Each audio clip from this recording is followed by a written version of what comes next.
Next, I want to invite our Vice President, Matt Shook, back up to present our last award.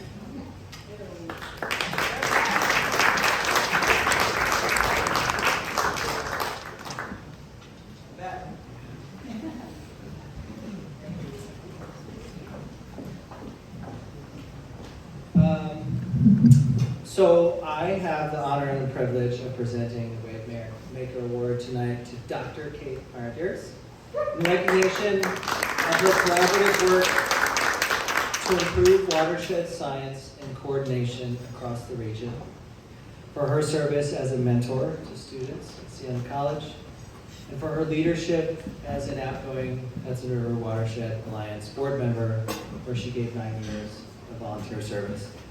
So folks may not know this in the room, but we have a term limit on this board of 9 years. I've been on the board for 6. There are people in this room who've been on the board for longer. I've watched multiple board chairs leave, and every time we've been sad. We've been particularly sad with Kate. So like I said, I've worked with Kate for 5 or so years as a board member, and then later on the executive committee.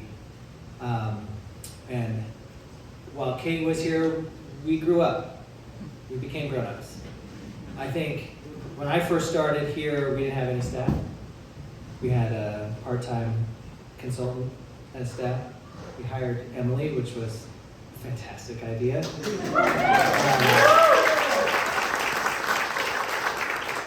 And then under our former 2 presidents ago, we started this process. But I think Kate really took that and made it happen in a way that allowed us to be where we are here today as like a real full-fledged nonprofit organization is doing the kind of work that we always hoped we would do. And it's been 20 years, right? The Alliance has existed for 20 years, but I think that time was really significant. And during Kate's time on the board, we focused on empowering our director to do her work and organizing our board in support of our mission and in support of our partners and our watershed groups. And in particular, one of the things that we did with Kate was we solidified our governance and our policies. And I know it's not like the sexiest thing in the world, but oh my God, it's important. And knowing how things are gonna work when things get weird is really important. And Kate really focused on that. And I'm really appreciative of it. I learned a lot from it. And while we were doing that, one of the things that's always struck me about Kate that I wanted to mention is that Kate is very gentle and considerate. And in these meetings, Kate knew what she wanted to, I'm assuming, Kate knew what she wanted to do, but she cared what we thought in a way that was obvious and made us feel important to the process. And that, I think, really was a significant piece in how this organization has grown and something that I think this board has learned from her. And that we try to be here for each other. We always honor people's opinions. And while we do the important work of the Alliance, we make sure that we support each other and we listen to what each other has to say.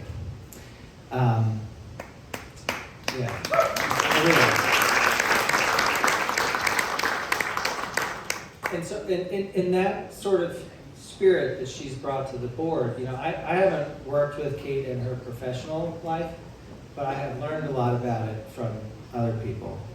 And, from what I hear, Kate is an exceptional mentor. I don't know if there are people in this room tonight who Kate was a mentor for.